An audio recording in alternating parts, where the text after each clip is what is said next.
Well, I suppose what I'd like to get across tomorrow is that running a business and entrepreneurship, it's all about confidence. And I think events like this, and they're happening all over the country, I think that they can give people the opportunity and give women, in this case, because it's the Cavan Businesswomen's Club, give people the opportunity to ask questions, to see who else, see what else is going on, see what support structures are there. So we're hoping to encourage people who may be on the cusp of starting their own business or looking to develop their own business, to give them ideas about how they can do that in a practical way, and to give them information on what network and what supports are out there. I suppose lately we've been hearing so much about women in business, and so often we hear about the barriers. And I read a great quote recently from a woman saying, "I've yet to hear a man ask for advice on how to combine marriage and a career." Do you think that that's still very much the case today, that there are barriers there for women entering into the business sector as an entrepreneur? And do they need different supports in comparison to men? Well, I suppose I'm coming from the background where Height for Hire was very much serving the construction industry, and it would be traditionally a male-dominated industry. And I never thought of myself as a businesswoman. I just thought about myself as somebody who wanted to create a business and create a good business, a great business actually. For me, coming from the construction background, there wasn't any particular support for women, but I don't think there was any disadvantage for women either. And when I started going out to sites and talking to different people, I found it actually was an advantage to be a woman, because you were memorable, you were a bit different, and people would remember you. So my own experience in a personal sense, being a woman didn't actually hold me back, and in some ways it was a help. But certainly when my children came along and I started having to find childcare, then I could see where the barriers were. So certainly for a lot of women, they're the primary carer, and the primary carer not only for children but maybe for extended family members. And I think that certainly on that side of things, that's where the supports are needed. But when I started out, before I had my family, certainly I didn't feel any disadvantage myself. Now, tomorrow's event has the theme Opening Doors to New Markets. As Operations Director of Height Hire, you operate from 20 locations across 4 countries. I imagine that task, even in getting to those 20 locations, was difficult. And then now maintaining that and overseeing all of that is quite challenging as well, is it? Well, it is a challenge, because the 20 locations are spread from Ireland, the UK, and we're also in Hungary and Slovakia. And every different market has its own characteristics and quirks.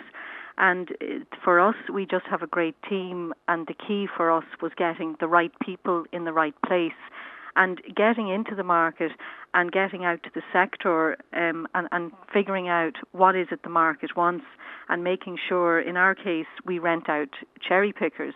So we made sure that we had the right type of cherry picker in the right locations, close enough to the customer that we could deliver the service they needed on time.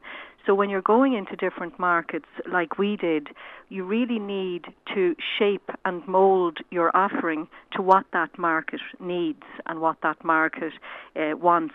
And you need to check as well the price that people are willing to pay for your product or service, because there's no point in setting yourself up in a market and then finding out that it cannot sustain the costs that you're going to incur from being there. I suppose it's difficult because if you set up a business in Ireland, you can really see firsthand what's on offer and where the gaps are. Whereas going to a different country and maybe expanding to a different country, you really need to do your research and to really know the market inside out and what is on offer in that country before you decide to move into it and expand your business. I absolutely, and I think this is where some of the local enterprise boards and Enterprise Ireland can be a great help. There's a network of people in different sectors and also in different geographical locations, and they can put you in touch with local networks, maybe join different organisations. So diversifying in markets is not always about going to a different geographical place. It can also be about moving to a different sector. So in our case, we were primarily renting out the height for hire machines to construction. Then we started looking at wind farm maintenance. We started looking at the film business. We started looking at putting cherry pickers into regional areas that people could drive on the road themselves, our self-drive division. So when we were looking at the different markets, we joined local organisations, local chambers of commerce, and the same networks are available in the UK and across Europe. You just have to get a little bit of help as to find who the local network is and who has the local knowledge, so that you're not wasting your time trying to sell into a market that isn't a good fit for what you're offering. It's really interesting because even Height for Hire at the moment is adapting new ways of doing business. It's always really learning as you go along and adopting different methods and being very innovative as well, which I suppose is crucial when it comes to growing a business. Well, when you're growing a business, sometimes you're educating the market, and at a Height for Hire, we do see ourselves as, training people how to work safely at height. And one of the collaborations that we've done in trying to educate the market is we've joined forces with the Health and Safety Authority, with FBD Insurance, and with other organisations to try and promote safe work at height in the regions for farmers, for small businesses who otherwise were a little bit maybe under the radar in terms of the cherry picker rental companies. So I think that it is very important to try and educate the market as to what is out there and be innovative and find ways to bring your product to different people in different places. So absolutely, every day is a school day. We're constantly learning, and businesses need to evolve and change their offering and move with the times and move with the market they're in, because if you're not growing, you're shrinking. That's the unfortunate part of running a business. Is it suitable for every business to expand, and should every business be looking to expand? It depends on what you mean by expansion. In some businesses, there is a huge gap. Like if you go from a business that has 10 employees and then you go to 50, you might find that there isn't enough volume in the revenues to make that expansion unless they can go another leap to 100 staff, for example. So no, expansion isn't always about making yourself bigger, but expanding, as I say, into different sectors, having a different spread of customers so that you don't have all your eggs in one basket. And I think that in the Irish market, we tend to be quite reliant on the UK market for our customers because they're English speaking, they're close by, and But I think to be truly successful and sustainable for the long term, we need to keep forcing ourselves to go out of our comfort zone into different regions. And I suppose one of the challenges we have in Ireland is our lack of ability to speak different languages. Whereas if you grew up in some of the European countries, it would be quite normal to speak 2 or 3 languages. And the expansion into places that are not English speaking can be quite daunting for an Irish business because of our lack of knowledge of languages and other cultures. So expanding can be the right decision, but you really need to do your research. And there's an old saying that the Toyota Corporation have adopted called "Go and See," and the Japanese is Genshi Genbutsu. So I apologize to anybody who speaks Japanese for my pronunciation, but in English we say "get your boots on," and what we mean by that is you get you get a look at where you want to go and see, is it the right fit for you. And expansion doesn't necessarily mean getting bigger or going into a different geographical location. It could be getting, as I say, into a different sector and putting a spin on your product or offering to make it something that sector will want to pay for.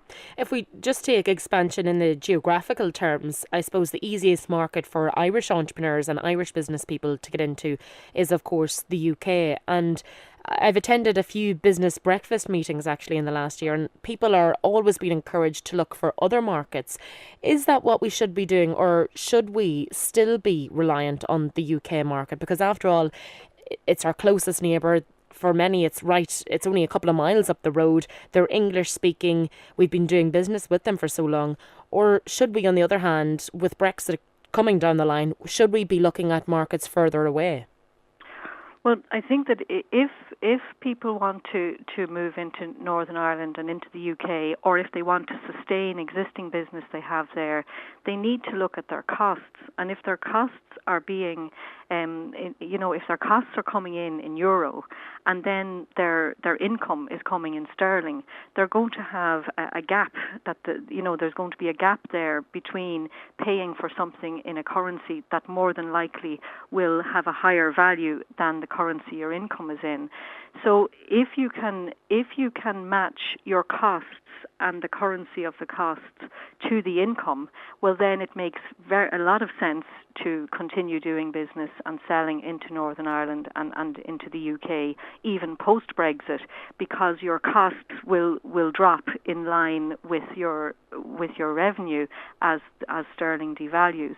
But if you want to continue manufacturing and having your core production in Ireland in euro, well then absolutely it makes sense to get a revenue stream that's coming in euro or even any other currency for that matter.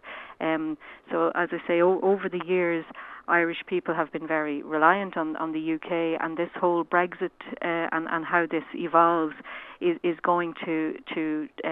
really going to challenge companies. It's going to rattle the cage, as they say, and we will have to look at if our cost base is in euro, well then naturally we are going to have to get a revenue stream in euro so that the revenue that's coming in is matching the costs that are going out. It's an interesting one anyway to see what's coming down the track, because it is still all up in the air, and many businesses recognise that, and I suppose find it difficult to prepare for something when they don't know what exactly they're preparing for. So it's an interesting one, definitely. As I said, tomorrow is the 11th annual National Women's Enterprise Day. You're giving a speech you're one of the key speakers in Cavan tomorrow. What would your hope be coming from tomorrow's event for women? What would you hope that the impact that you'll have might be?